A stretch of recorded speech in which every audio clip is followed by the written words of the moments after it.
I wanted to see if you could like ghost ride it. Different days, yeah.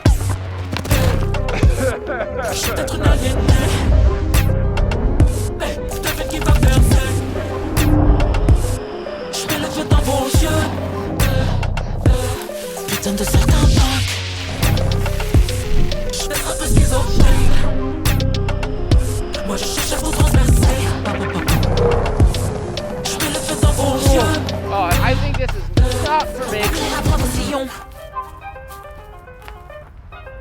Why did I hit record if I'm not even ready? This is the 2Swift Mark II. It is an electric vehicle unlike anything I've ever ridden. And yet it has some surprising similarities to a couple of other things that I've ridden. It's kind of a cross between an electric scooter and an electric longboard. And while both scooters and electric longboards have some benefits over the 2Swift, I think what they've done here has created something that has a really unique ride experience that I think a lot of people are going to prefer over a scooter or a longboard. So this is a two-wheeled electric skateboard. It's got 1500 watts of peak power, goes 24 miles an hour, has a range of around, I think, 18 to 30 miles, and is priced quite competitively for those specs. At least that's my opinion as a one-wheel rider, which are not the most competitively priced products.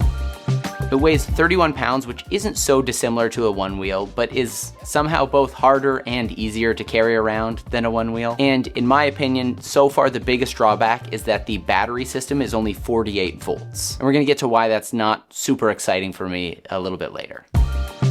For a long time now, one wheels, I think, have had the best form factor for getting a floaty, surfy, snowboardy type feel out of an electric vehicle. All sorts of companies have tried to create other types of electric vehicles that capture that same experience, but in my opinion, nothing has done it quite like the one wheel. And this is where 2Swift comes in, because what they've built here gives you way more of a natural carving experience, similar to what you would have snowboarding or surfing, than what you can do on a one wheel. And I think that's really interesting. So on a one wheel, you stand up off the ground a little bit higher, which can feel a little bit less stable, especially when you're carving. You're gonna feel a little bit more like you're rolling on the tire, whereas the geometry of this kind of lets the deck sit really low to the ground, so it almost feels more like you're swinging beneath the pendulum, beneath the axis of swinging. So you get the benefit of a more stable carving experience, and you can lean a whole lot more on those carves, but that low deck height comes at a trade-off. We're good, we're chilling. Ignore the noises I made. So I'm in about as off-roady of a place as I think this board could reasonably handle. There's quite a lot of roots, and I'm still trying to figure out how to best avoid hit, what's this gonna happen? When it's not too bumpy, not too rooty, it really is quite a lot of fun. I don't think that this would replace a one wheel for me for trail riding. I mean, I know it wouldn't, but if you find the right trails, there's a lot of fun to be had. This is gorgeous.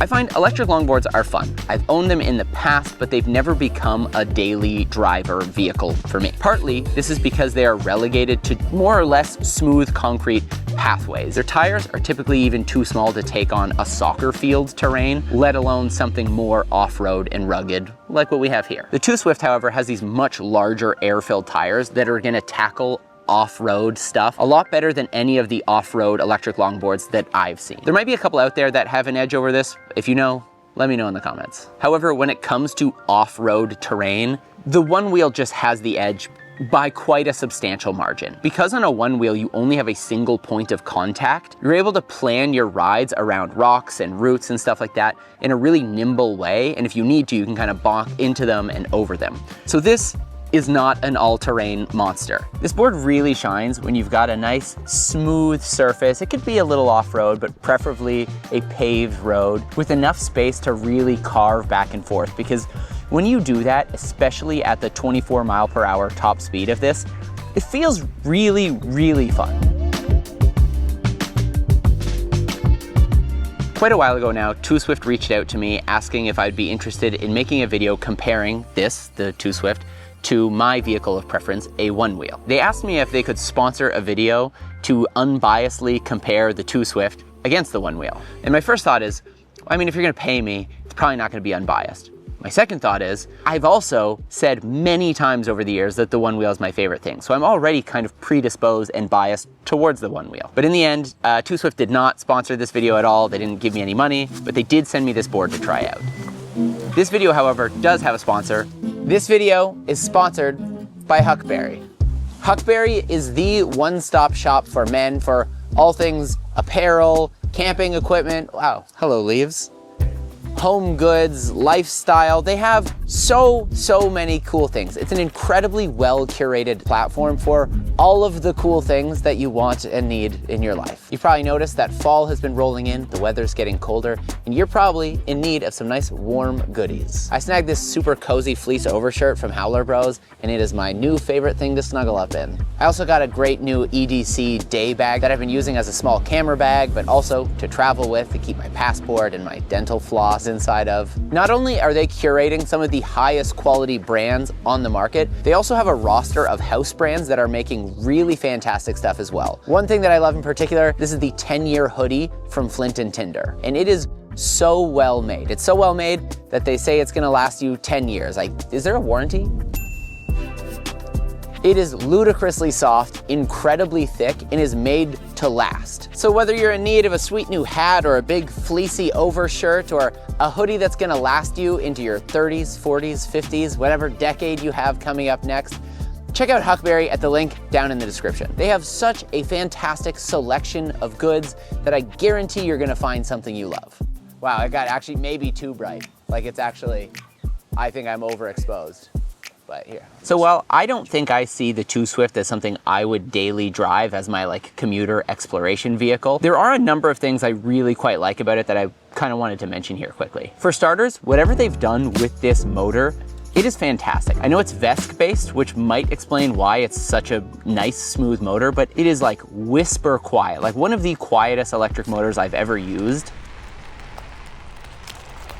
It doesn't feel like it has any growl or vibration. It's just like a really nice electric motor. Now, unfortunately, this motor does have one major drawback, which is I just don't think it's powerful enough. I believe it's a 1500 watt motor, but I also think it's somewhere in the like 40 to 50 volt range. And so what that means is if you have a particularly steep hill and you are a full grown adult like me, I'm not a terribly heavy person, this still struggles to get me up not even terribly steep hills.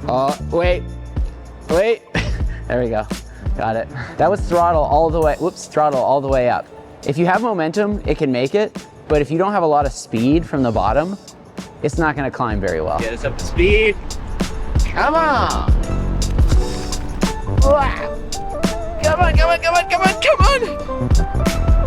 Oh, so close. But my worry is if it doesn't have enough power to get you up a hill, it probably also won't have enough power to safely slow you down if you're going down a big hill. I did test this going down like a reasonably sized hill, and it was slowing me down, but it wasn't able to stop or even like come close to stopping. That was okay.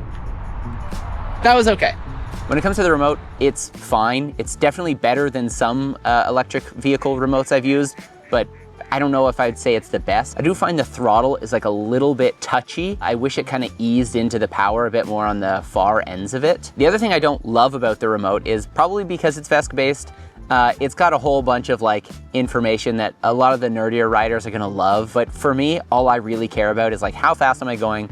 What % battery am I at? It's okay, it's fine, I've got no problems. So let's talk about value here. I am in Canada and I just checked their site. This is currently on sale for 2,200 Canadian, which is like, I don't know, 1,600 US. I would get you to check that because I'm just doing this in my head. And for that money, you are in some senses getting a lot more than you would get at a comparably priced Onewheel. This compares more to something like a Pint X. And this is definitely gonna give you more range, more top speed, and a little bit, I would say, of like maybe safety peace of mind. The only Onewheels that can really compete with the speed of this, 24 miles an hour, are gonna be the GTS, the GTS Rally Edition, and the GTS XL. And those boards are all significantly more expensive than this. However, those boards are also significantly more powerful than this. Those are gonna climb much steeper gradients than you're gonna see on the 2Swift Mark II. When you're riding at max speed on a Onewheel, which most of them aren't gonna do 24 miles per hour anyways, you end up having less torque and less ability for it to do the self-balancing thing. You've probably heard about people having nosedives on Onewheels. And that is a thing that can happen. It hasn't happened to me in quite a long time, but that's probably because I mostly ride a GTS, which is a lot more, blah, blah, doesn't matter. But I just bring that up to say, with the 2Swift, you can just hold that throttle, max speed, 24 miles per hour, and you're not really increasing the danger other than if you were to fall, it's gonna hurt more. So let's head back to the studio and we'll talk about who I think this is for and some kind of closing remarks. I think the 2Swift is quite a unique board, and I think it's really going to appeal to people who have tried different electric longboards and like the experience of riding with a remote, but are looking for something a little more flowy, a little more carvy, a little more like what people love about their Onewheels. And while I don't think this is a Onewheel replacement, I do think some of the benefits of this will appeal to some people, while some of the benefits of a Onewheel are going to appeal to other people. So in my opinion, if you're looking for this kind of range, this kind of top speed, at a much better price point than a Onewheel, and you don't necessarily need something to go big trail off-roading or anything like that, you might be interested in the 2Swift. But if you're looking for more of an all-around vehicle to get some big rooty trails, go a lot more off-road with, maybe smash yourself up and down curbs, there's just no comparison to a Onewheel. They're too different of vehicles.